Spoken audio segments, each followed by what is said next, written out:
Hello and welcome to Women Seeking Wholeness. I'm Cherie Burton, and this is a podcast for women who long to feel, express, and be who they truly are. Have you hit a wall emotionally, mentally, physically, spiritually, all of the above? If you're human, you have. And we're going to talk today about this being a capacity issue. Capacity defined as the ability to hold, handle, and receive every aspect of your life. So expansion comes into play here about when you have hit what you consider to be a wall or a cap, that you can expand beyond it and create a deep and lasting impact, if that's your desire. Lisa Fabrega is my guest today. She's a leadership coach, and she supports ambitious women as they strive to create impact and influence in the world. So for more than 10 years, she's helped entrepreneurs, corporate execs, Academy Award nominees, and Nobel Prize organization candidates. She helps these really successful people break through boundaries that have been holding them back from their next level. We're going to go into kind of like the 6 capacity plateaus, how we get demotivated, why we get demotivated. It isn't about more strategies. It's about focusing less on the tactics, the strategy, you could even say the masculine pathway, and more on how you view yourself, how you believe in your own ability to break through. So sometimes we can use language that gets overused, like breakthrough and those things, and we kind of gloss over it, or goal or dream. It doesn't carry the same charge it used to in us because we've tried it and tried and tried and seemingly failed and failed and failed. So this episode is about learning to accept where you are at, what you have learned, and move it into your advantage to fuel you into greater creation in whatever it is that you desire to create. Remember to ask to join our Women Seeking Wholeness private Facebook group, and also on Instagram, cherie.burton. Hope you do enjoy this episode that poses the all-important question: are you at capacity? Lisa, welcome to Women Seeking Wholeness. Thank you. Thanks for having me. So we're just going to dive into this because I haven't talked about business for a while. I was telling you earlier, I love the idea of women in business. And I think even reframing the word business for some women to make it about soul purpose, because I meet a lot of women who started maybe on more of a corporate path, or maybe they were just thinking about wealth generation and they started doing it. And then they realized it wasn't their thing, and they took a severe detour and went a 360 onto a whole other path. So there's something to that middle balance. Like, I believe empowering women to create wealth in their own way is really smart. If she has that desire, even if you're a mother, even if you have other constraints or responsibilities, I'm just passionate about that. So I'm glad we can have this conversation today, because you've definitely taken this whole like ambitious women thing and put it into like a container of capacity, is what you call it. What do you call it? The capacity code. Yeah. So let's start there.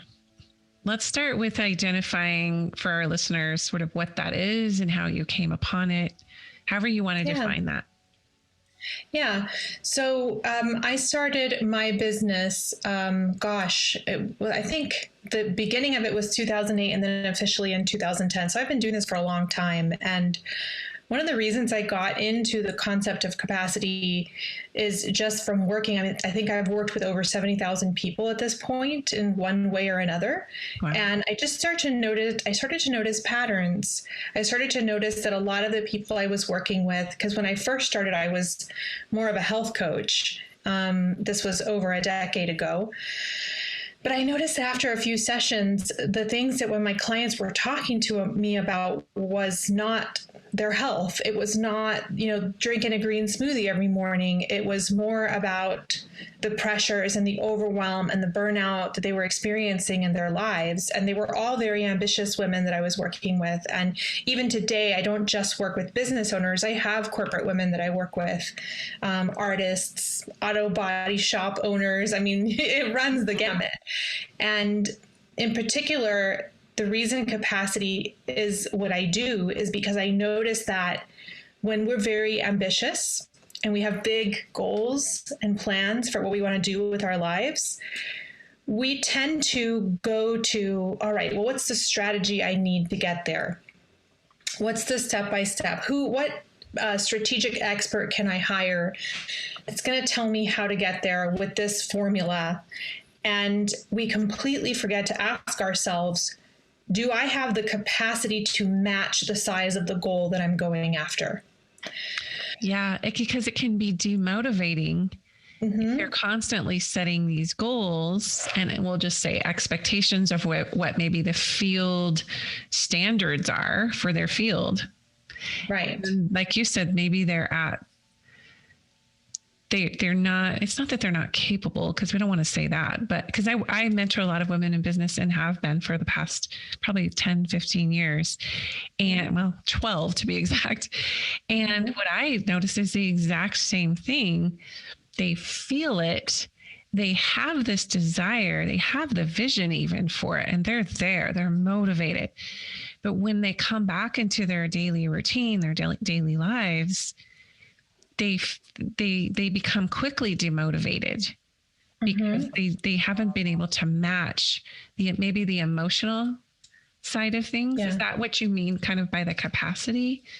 Does it have to do with emotionality? No, it's actually much bigger than that.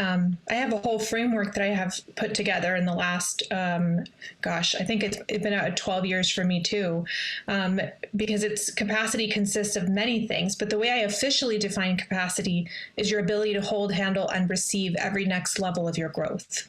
And that's how I define capacity. The ability to have, handle, and the ability to hold, handle, and receive every next level of your growth. I love the receive part. It's very feminine. Yeah. And so is hold. Receiving is a big part of it, because if we don't have the capacity to receive, let's say I want a soulmate relationship, right? Well, do I have the capacity to receive the level of relationship I want? Because I could reject it. I could see it and push it away because I'm intimidated by it, or because I feel like I can't handle that type of a relationship, or I have a limiting belief around what I can handle. If I have a 7-figure revenue goal, okay, that's great on paper, and I can give you a formula that will like show you quarter by quarter how to get there.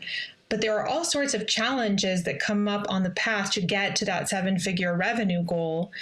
And do you have the capacity to handle them? And it runs the gamut from emotional, from structural, to boundaries, to challenges with your visibility. So I've basically found that there are 6 sort of capacity areas that are challenged when we want to take things to the next level in any area of our lives. So what are those 6 areas? Because when I think capacity, my visual is like a threshold. Or I think there's a book called The Big Leap that talks about, have you heard of that book, The Big Leap? He talks about you hit, forget what he calls it. Your upper limit. Like yes. A stopping point, literally, where you just don't have, that's why I asked you if it was an emotional, because sometimes you just don't have the awareness of what that is. So what are those 6 levels, or what do you call them? 6 plateaus? Yeah, the 6 capacity plateaus. So this is derived from working with so many people. These are those 6 ones that I see the most often. So the first one is your money capacity. And I define money capacity as your ability to earn, save, and invest larger and larger amounts of money every year.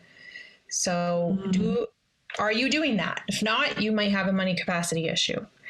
Then we have visibility capacity, and that's a huge one. I'd say out of the emotional capacity, aside from emotional capacity, visibility is the biggest one.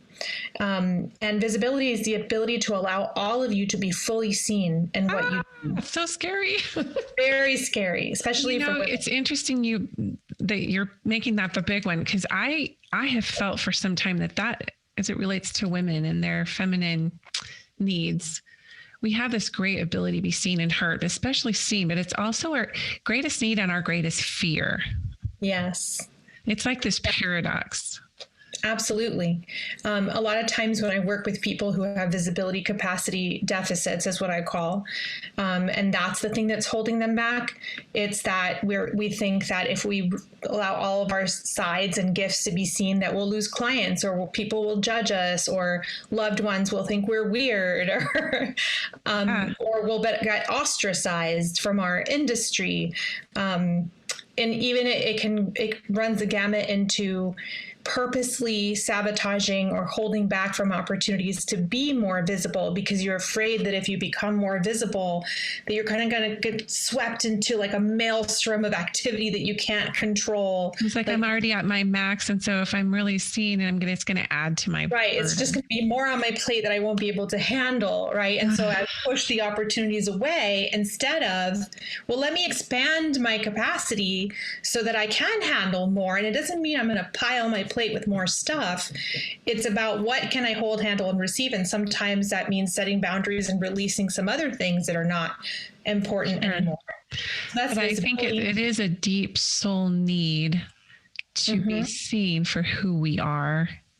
Yeah. Warts and all. That's super scary. But what I have found with that is it is fearful. And that's why I work with people in this area of capacity. It's a process. It's not just like, oh, I'm not going to be afraid anymore. We have to expand our capacity to allow more and more of ourselves to be seen. But a lot of times when my clients are able to do that, they start having incredible results. The ones who are most afraid to reveal that they have this whole intuitive side to themselves, and not just business coaching, but maybe weaving in their intuition and their shamanic gifts into their business coaching. Sure. Suddenly, like, enrollments in their programs triple, because the thing about you that you are often most afraid to show is the most magnetic and most unique thing about you. Isn't that beautiful? Yeah, it's amazing. Okay, so money and visibility, those are biggies. Yep. I've had to work through those. What's the third one? The third one is purpose capacity. And I define that as your inside matching your outside. So you're not building a business or a career that you're doing it because it's what you're supposed to do, or it's the thing that makes money, versus is it actually something that's aligned with your purpose? So I often see women get to this point where they're like, I built this business and I hate it and it's draining and I don't know why, or I've spent all these years in this career that's not fulfilling to me. It's not actually aligned with my purpose. So that's a purpose capacity issue. And then embodiment capacity is, to me, this is the one that nobody. Literally one of my favorite words. Yeah. Yeah, mine too. Embodiment capacity is a combination of your emotional, spiritual, and your mental capacity. And this is one that nobody thinks they need, and is the one they most need. And that's just the ability to handle the emotional, internal challenges that come up as we're expanding into our next level. So the kinds of challenges that you're going to have to navigate. Again, I'm just going to use an example. This example doesn't necessarily apply to everybody, but I have clients often that want to build like a 7 or an 8-figure business. And I'm like, that's great. But the kinds of emotional challenges that come up for you when you are a 7-figure business versus a 6-figure business are totally different. We call it new level, new devil. Yeah, exactly. Like your inner demons, your inner challenges. Yeah.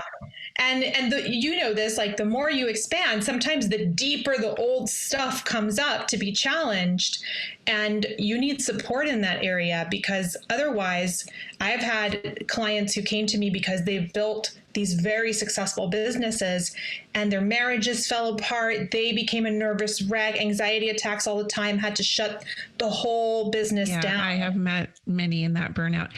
Yeah. Right. It's, I call this phase like shadow work.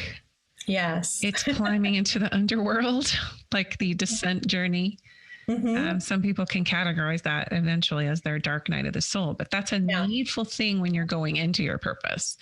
It's an initiatory process, I would say. Absolutely. And it's necessary every time you expand. I call it going into the cave. So every time you expand, you've got to go into the cave and excavate some more fossils. Like that. But it's so true. It is just so true. But when you come out of the cave, you're wearing a different set of lenses in the way that you look at the world and yourself every time. And you have more capacity. You have more capacity. The things that used to faze me emotionally 5 years ago in my business are not even a blip on my radar today because I have more embodiment capacity than I did 5 years ago. So, a lot of times those challenging experiences, if we can meet them head on with capacity, actually grow our capacity so that we can handle the challenges at that level we're trying to go to. Okay. So money, visibility, purpose, embodiment. What's number 5? Structural capacity. Ooh. That's the foundations and systems and teams that hold you up to go to your next level. And when I say teams, I don't just mean you have a business and you have a team you manage. I mean, because not everybody has that. I mean your life team too. So for example, a tiny little way I see this show up is people are like, oh, I feel bad hiring someone to help me clean the house. I can do it myself. And I'm like, so you have this goal that you want to build this very successful business, but you're okay with spending your entire day off cleaning your house. Like, how is that fueling you? How is that helping you build the capacity to be able to do more in this more successful business if you're still doing the same amount of stuff at home? And sometimes you have to work through the issues you have around getting that support, that you don't have to do it all. It's okay to, I have a nanny. Yeah. I'm fine with that. Yeah. But I wouldn't have been 15 years ago. Just right. Mindset and I would say that's a structural capacity deficit. It definitely was.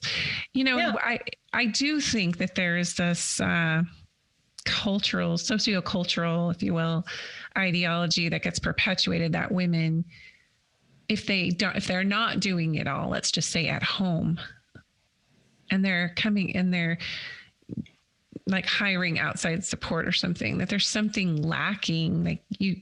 It's another weird paradox that gets perpetuated. Yeah. And it's like, okay, they would almost prefer you to burn out and do it all yourself than outsource and be happy and fulfilled. Right. Yeah. Which only hurts those around you in your home when you're burned out. You don't have the capacity to give your best to anybody at that point because you're stretched so thin. And then you wonder why life feels so overwhelming and why there's so much on your plate. It's because you're doing so much emotional labor because you don't have the proper support and the proper structures to lift you up to where you want to be. So it could even be as simple as telling your kids they're doing their own laundry from now on, or telling your husband or partner to stop making you do emotional labor that you don't have time to do. Emotional labor. I like that. I don't have time to go to the pantry. No, it's really about find the thing that's right there in the front that you can see. Yeah. It feels like it's just about creating boundaries and just being really firm in and that's part of structure, right? So it's more about being clear around whatever your goal is. So again, I'll just use the business example, but this applies to anything. If my goal is to build a 7-figure business, what teams do I need in place in my life and in my work so that I can actually be the person who has a 7-figure business? Because the person who has a 7-figure business, her structures are very different than the structures of a person that I am right now. Yeah. So it's more about building the structures from now that are going to support the goal that you have. Got it. Boundary capacity is a whole other one. Okay, got it. Okay, what comes after structural? Boundary capacity. Oh, hey. It was its own thing. It is its own thing. Boundary capacity is I have an interesting definition of boundaries. A lot of people view boundaries as walls. I don't view boundaries as walls. I view boundaries as specific requests that we make to the universe about what we are and are not available for. And the other thing that people miss about boundaries is that we tend to think that boundaries are about saying no or putting up walls with other people, and we completely forget to add into the discussion setting boundaries with ourselves. So sometimes we're really good at setting boundaries with other people and saying, no, I can't do that, or no, I can't do this last minute for you. But I sure will wake up at 4 a.m. and allow myself to go down a rabbit hole of anxious thinking instead of stopping myself and going, I am not going to do this to myself today, or I am not going to eat this thing that's going to make me totally unproductive and feel horrible for 3 days, or I am not going to allow myself to berate myself today for not getting everything done perfectly. So self boundaries are huge. Mm-hmm. And the big mistake I see people making here is they get drained, they get burned out because they're trying to go to their next level goal with the boundaries of their current self. Mm. Your future self has very different boundaries than your current self. And so the way you start building your capacity within the area of boundaries is you start thinking, what kind of boundaries would my future self have? Because those are the boundaries I need to start putting in practice right now. That's powerful. I really like that. And that it reminds me of just like holding vision and seeing and feeling and creating the emotional connection and the spiritual connection to what it is you want to create, like making it real. And that takes that takes an internal clearing, because you won't have the energy reserves, like you're saying. You will be at capacity. You won't have the fuel needed, if you will, or the space inside of you to create that future self. And it only keeps you in the cycle of I can't do this. I don't have what it takes. And that internal dialogue gets really, really rough. Yeah. That I don't have what if I don't have what it takes? What if I can handle it? That I would say, if you say that to yourself, it's the top indicator that you've got a capacity issue going on, because you have unlimited growth potential. And that means you have unlimited capacity if you choose to grow it. And so there's no way you're going to get something you can't handle. Yeah. You can't handle it. It's because there's a capacity deficit going on. Yeah. All right. What is number? So that's it. That was six. That's six. That's a great. So if you could just kind of encapsulate in a nice, pretty package, if possible, how do you increase your capacity? What are those ways that are the most powerful to just really, like, let's say you're committed to that, because I know you have to choose it first, like you said. Yeah. So you're just like, okay, I really want to create this thing in my life, whether it's more money or a better relationship or what have you. How do I up my game? How do I increase that capacity internally? Yeah. Yeah. I think, sorry. Gotta love dogs. I know, just right at the worst moment. That's a pretty big question. And so when somebody wants to grow their capacity, it's not like, here's your step-by-step, step 1 through 5, because one of the things that you read before we talked about is that we each have our own unique capacity code. So the configuration of those 6 is going to look totally different for you than it looks for me. So you might need more visibility capacity work, and I may need more embodiment capacity work.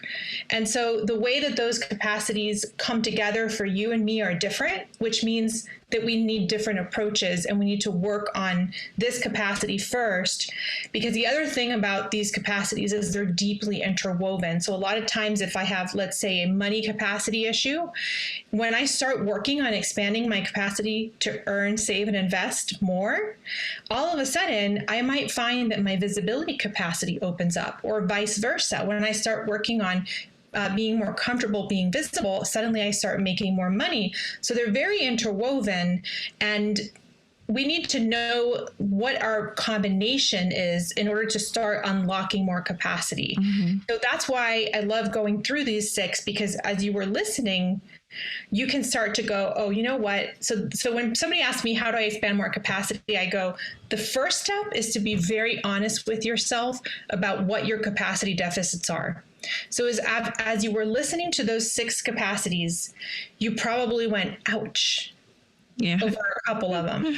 And you were like, definitely need to work on that. So what I would recommend to you is, I work with people over months, years, sometimes on these capacity deficits. So what I would recommend to you to start with is, okay, if money capacity was my top one that I know I need to work on, then a very simple thing you can do right now is say, what's the top thing I can do? Just one thing I can do in the next 2 weeks to start to expand my money capacity.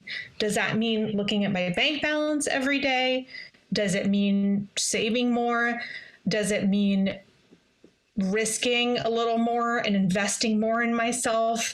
Only you will know what that means for you, barring me getting on a phone call with you and like helping you figure it out. But that's a great way to start, is be honest, write down which ones are the ones where you feel you need to work the most, and then just start with one action step that you can take. Yeah, I love that approach of just like eating the elephant one little bite at a time. But I love that you're starting with honesty. It kind of reminds me of that step in AA where they talk about doing a fearless moral inventory on some scale. If you're trying to break some kind of pattern, if you're getting that little like, ouch, yeah, this one is where I really feel like I'm, let's say, lacking or have this deficit, but I've tried to tackle it before and I wasn't super successful. So people get into this loop of, I literally don't have what it takes. I've tried before and I failed here. Yeah. Then the honesty of even admitting that you feel like a failure in that arena is a great place to start.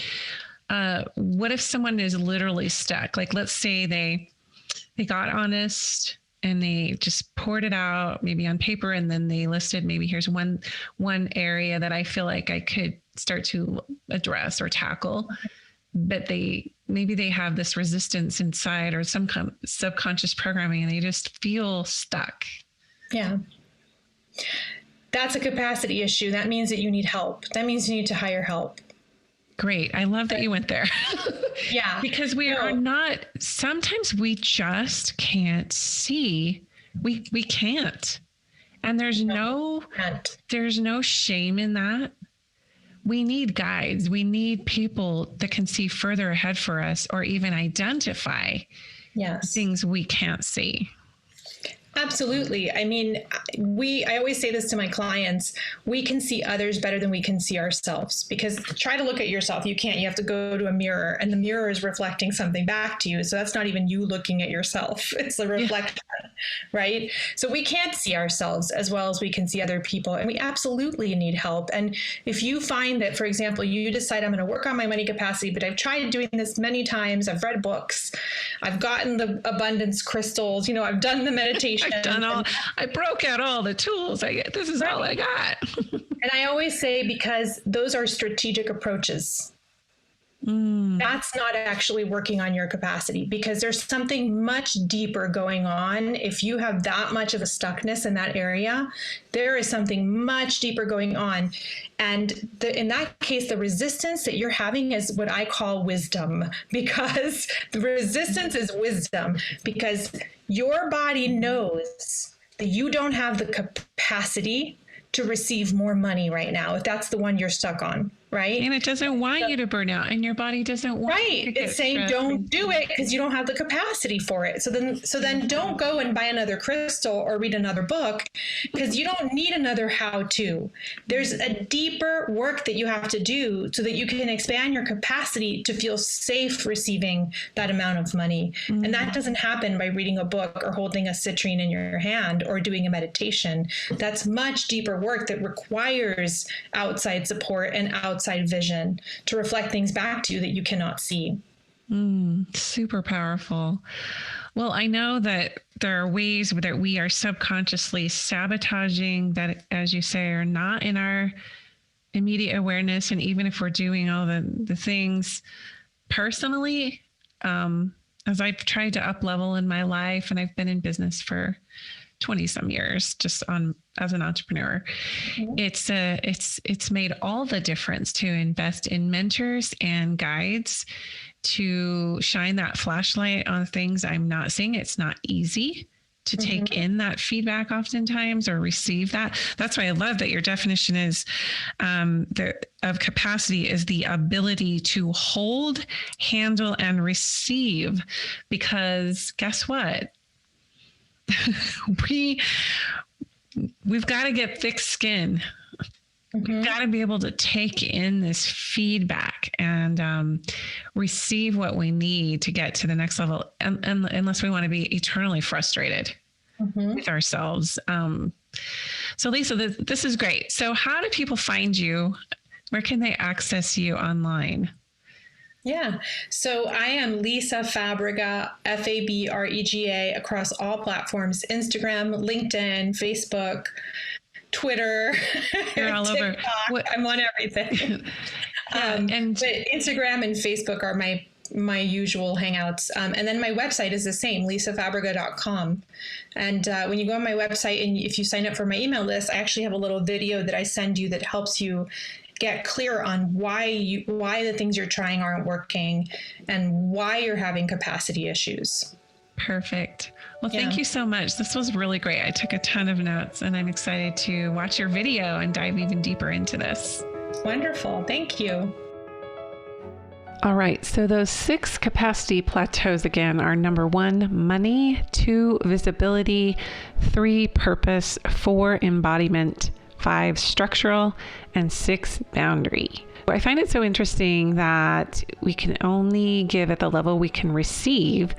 So if we have hit a capacity in being able to receive, we're definitely going to hit a capacity in our ability to give. Being able to lead us into spaces where we can actually look at, hey, what do I actually believe about what I can create? Do I see myself as a limitless creator? Do I see myself as always being at this cap? Is this possible? And that's why we get demotivated, because we can't see further ahead. So you can find more of Lisa's offerings on lisafabrega.com. I think my most important takeaway, and I write notes a lot when I'm talking to these amazing thought leaders, she talked about your future self has a very different view than your present self. Yeah. So I may not think that I have what it takes now, but my future self maybe has already arrived there and is coming back to give me that little nudge I need to know what's possible. And I believe that's actually one of the root contributors to desire is our future self. I know that's a whole mind-bending spiral dynamic warp thing, but have a great week. We'll talk to you next time on Women Seeking Wholeness.